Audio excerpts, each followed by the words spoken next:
The waiting. The endless waiting.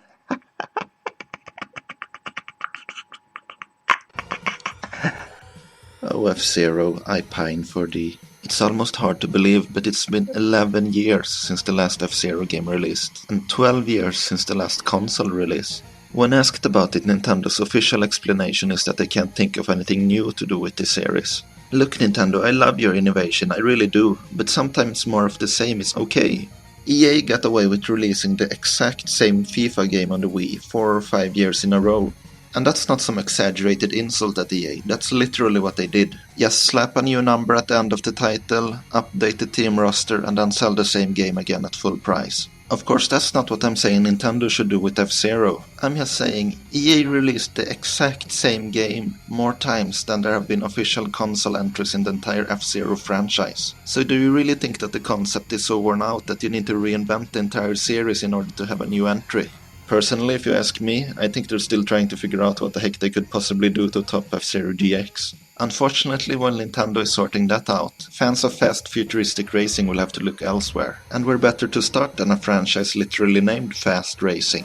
Fast Racing Neo is the sequel to Fast Racing League, which released on WiiWare back in 2011.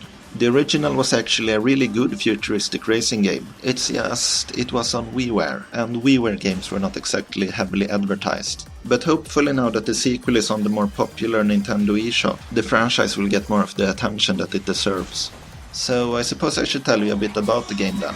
Well, I'd hesitate to call it an F-Zero clone, but it was absolutely made for fans of that franchise. Hell, the announcer is even voiced by the same guy who did the announcer in F-Zero GX, so they're not exactly hiding their inspiration here. The controls are extremely similar to F-Zero, right down to using the left and right bumpers to take sharp turns.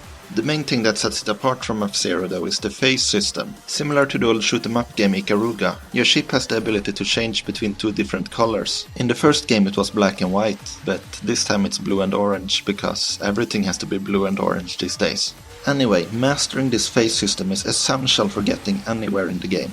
Every track is filled with boosters and jump pads that only work if your ship is in the right color. Trying to use a booster with the wrong color will slow you down instead of speeding you up, and likewise trying to use a jump pad of the wrong color will make your ship plummet faster than the fans' respect for Konami. However, the boost pads are not the only way to speed up your ship. You can also collect small orbs spread out over each track. These fill up your boost meter, which allows you to boost at will. By combining these manual boosts and the boost pads, you could conceivably boost through pretty much the entire game. However, collecting these boosts when going at full speed, or for that matter even staying on the track, is easier said than done. It's pretty much the definition of risk versus reward, and it makes trying to master each track much more fun. As you can tell from the gameplay here, the graphics look pretty darn good. Not only by the standards of a downloadable indie game, but even compared to many full-on retail releases. The only small complaint I can think of is, maybe it doesn't have quite as much unique personality as F-Zero. But hey, if television has taught me anything, it's that if you look good enough you can get away with having very little personality. One thing I feel I should really mention about the developers of this game, Shin'en Multimedia, is how really frigging amazing they are at optimizing their games. The original Fast Racing League looked better than most retail Wii games, and they still managed to fit it on the tiny 40MB WiiWare size limit.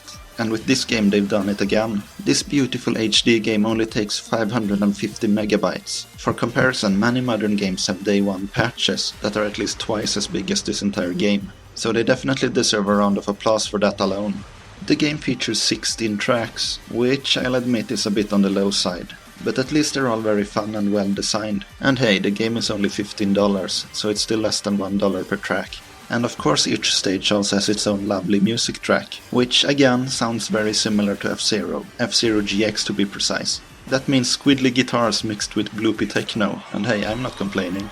When it comes to modes, you of course get the standard campaign mode, where you have to beat all 16 stages on 3 different difficulty levels. If you manage to beat all 3 of those, you unlock Hero mode, where you, say it with me now, just like in F-Zero, have a shared boost and health bar, meaning that each boost raises your chance of exploding into a great ball of fire immensely. But, ashamed as I am to say it, I haven't even unlocked this mode yet. And that's because the AI of this game is relentless. There's been multiple times when I thought I finished a race in first place, only to discover there are like 3 or 4 AI players so far ahead of me that I had not even seen them. I'm by no means saying this difficulty is a bad thing, only something you should be aware of. Of course, like any racing game, there's also multiplayer. So if you're one of those weirdos who can get 3 people to visit you at the same time, you can play split screen with up to 4 players. And for us hermits, there's also online play for up to 8 players. Fast Racing Neo really is one of the best games the futuristic racing genre has to offer. For F-Zero fans it's of course a no-brainer, but anyone else even slightly interested in the genre should definitely consider it too. Just remember that you